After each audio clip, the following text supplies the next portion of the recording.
a notorious outlaw. The law couldn't stop him. This is the true story of Bill Honeycutt.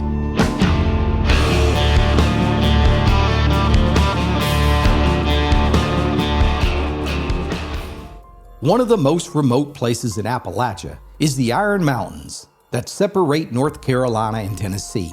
It's here that the incredible story of Bill Honeycutt takes place. A man who was trying to live life on his own terms until the government came knocking on his door, igniting a spark that would result in an all-out war against a one-man army.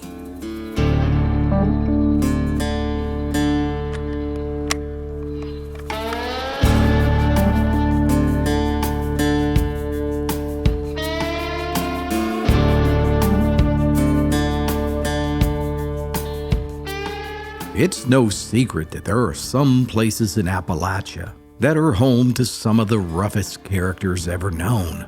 Men who paid little to no mind at all when it came to the law. Places like Hazard, Kentucky, home to the French Eversole feud, and Bad Tom Smith, or Logan, West Virginia, where the Hatfields and the McCoys shot up the hills. But ground zero for the wildest county in America was Mitchell County, North Carolina. That's right, located in the middle of the Iron Mountains, in an expanse so high and remote that area newspapers called it Skyland. Mitchell County actually bordered the North Carolina-Tennessee state line, which ran along the summit of the Iron Mountains. And here, some of the most fearless outlaws lived wild and free, immune from the laws that allowed for civilized life down in the valleys below. It's here that our story takes place. Bill Honeycutt was born in 1863 on Shinbone Creek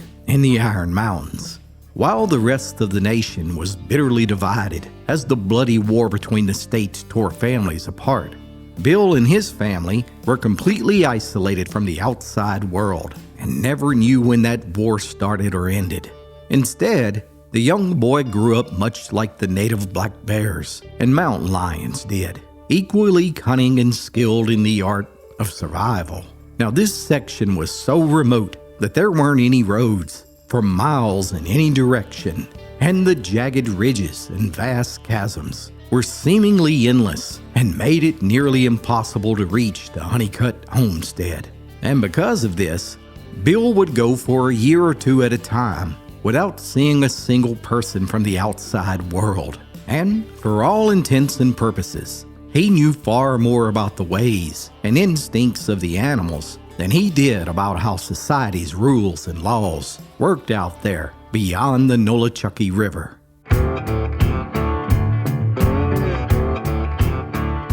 And so it was for Bill. As the years went by, the mountain boy grew into a man. And when that time came, he said goodbye to his family, and then Bill and his hunting dog Coy moved farther up the side of the Iron Mountains until he reached a small gap along Shinbone Creek. Here, he would build a small log cabin that straddled the Tennessee-North Carolina state line along an old trail that the Cherokees had used for hundreds of years to cross these mountains. And when I say he built his cabin on the state line, I mean literally. His front porch was in Mitchell County, North Carolina, and his back bedroom was in Carter County, Tennessee.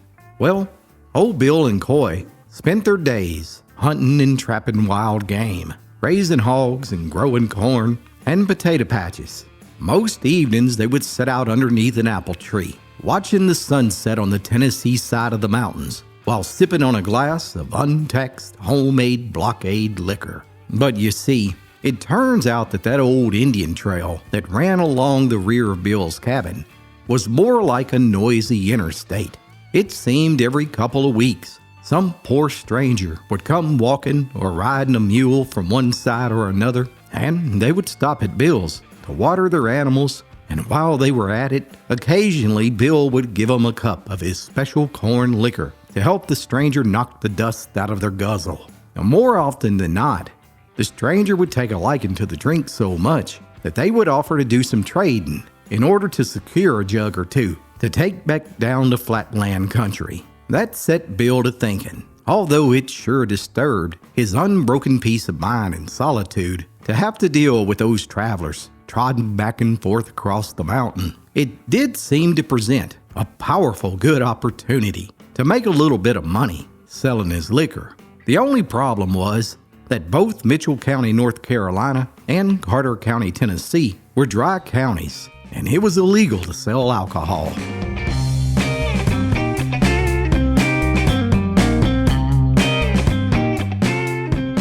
With that in mind, Bill built a blind tiger in the back of his cabin and officially opened his business, which he called a watering hole for weary travelers. Now, some folks might be wondering exactly what a blind tiger is. Well, you see, back in those days, folks were always trying to figure out how to sell liquor without getting taxed by the government or being hassled by lawmen. Traveling circuses concocted a slick way to get around those pesky laws by creating an ingenious liquor operation known as a blind tiger. The way it worked was that they would charge someone a dime to go into a tent and have a peep at an exotic animal, such as a tiger or maybe even a bear. And while the customer was taking a gander at the animal, he would be served a complimentary shot of moonshine. Now, technically, they weren't breaking any laws, since the customer had only paid to see the animal, and that drink, well, it was free. But before you knew it, folks were lined up for miles to spend a dime to take a peek at those tigers. Thus, the term blind tiger was born, and businesses sprang up in dry counties all across America, operating on this principle before laws were changed to fix the loophole in the law. Well, anyhow, Bill didn't know much about how those city folks ran a blind tiger, but the way his worked was a traveler would simply place a dime in a small slot that was cut in the back of Bill's cabin, and then they would slide that slot in where the mountain man would collect that dime, and in return, he would place a small container of Mountain Dew in the hole and slide it back to the customer. The drifter would never see Bill's face, and thus they weren't able to prove exactly who sold them that illegal liquor. And best of all, Bill never had to waste time chatting with strangers from foreign lands, and he could instead focus on the peace and quiet that he was accustomed to. Before long, it seemed like that path was getting busier and busier, with horses and mules and folks on foot stirring up dust night and day to get a taste of Bill Honeycutt's famous white mule whiskey. And soon, word reached the sheriff down in Mitchell County that Bill was making a killing and not paying a dime in taxes at the same time. Well, what a travesty of justice, the lawman thought, that a man should be minding his own business and living a good life without the interference of the government. Oh, it's time to put a stop to that nonsense. So with that, the officer of the law made the long, treacherous trip to the top of the Iron Mountains to pay Mr. Honeycutt a visit. But no sooner than the lawman got within 100 yards of Bill's cabin and tried to arrest him, that Coy would let out a long howl to alert his owner. And upon seeing the officer, Bill would just take a few steps backwards, and he was now officially standing in the great state of Tennessee, where the North Carolina lawman had no authority to arrest him. Furious, the deputy sent word to Tennessee to send an officer to arrest that man. And a couple weeks later, once again, Coy sounded the alarm as soon as the official arrived. Once again, Bill simply stepped back over to the North Carolina side and continued his liquor operation.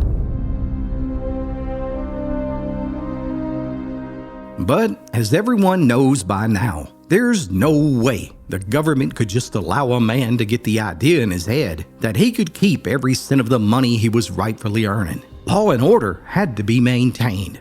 But as far as Bill was concerned, that might have been true for the folks down in Flatland country. But none of that applied to him. There wasn't a single county road within 20 miles in any direction. And as far as he could tell, the government had never done a single thing for him in his life.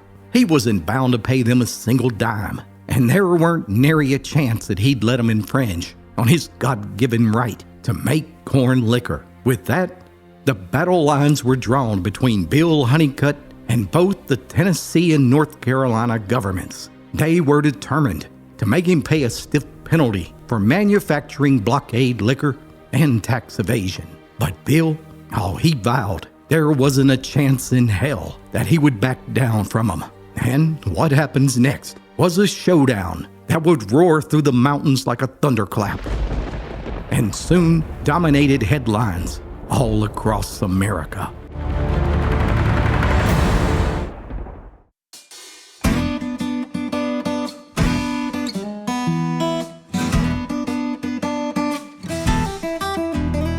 By the early 1890s, Bill Honeycutt had been operating an illegal moonshine operation in open defiance to the law for over a decade.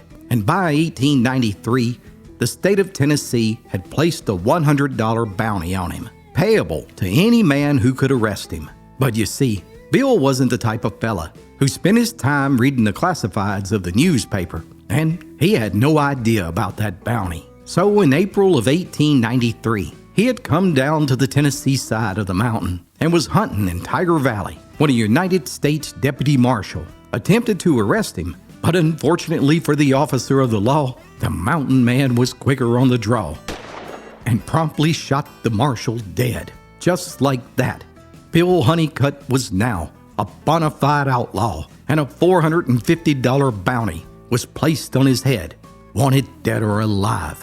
Now, $450 was a lot of money back then, nearly $20,000 in today's money, and it was payable to any man who could bring the desperado to justice. It seemed easy enough. After all, Bill wasn't hard to find, since he went right back to running his blind tiger. And seeing how those folks in Tennessee had tried and failed to arrest him, North Carolina authorities decided to give it another try.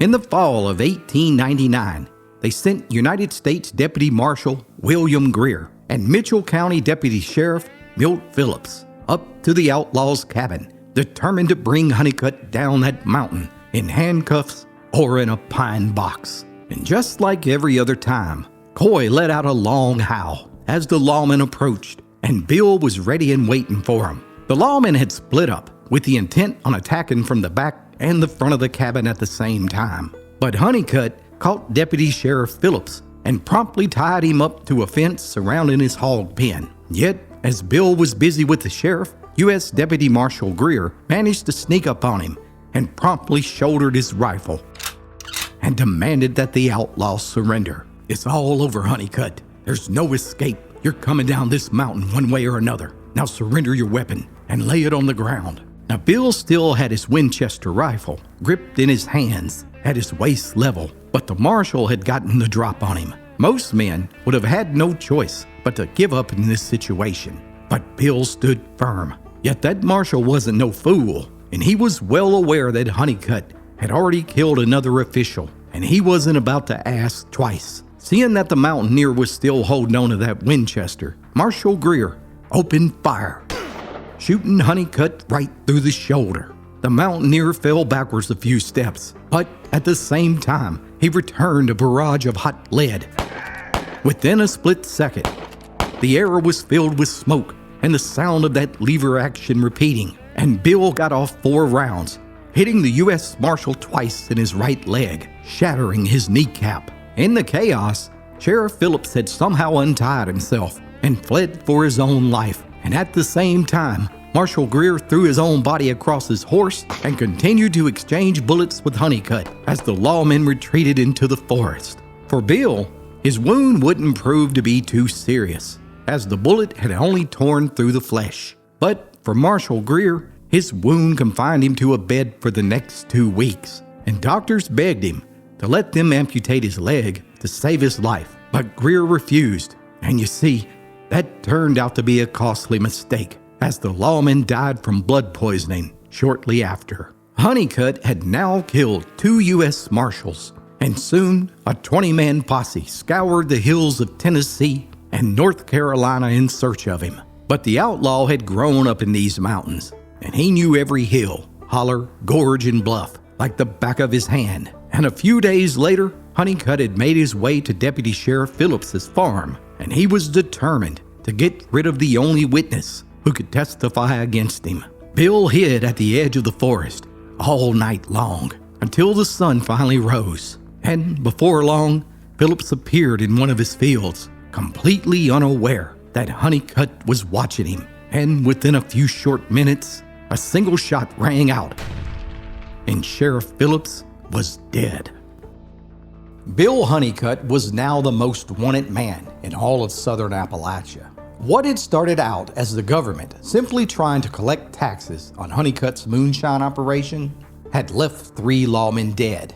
For months, posses scoured the hills looking for the fugitive, before U.S. Marshal John Watts and a group of 20 men acted on an anonymous tip, and they surrounded an abandoned cabin in Johnson City, Tennessee, under the cover of darkness. Then they kicked the door in with guns drawn.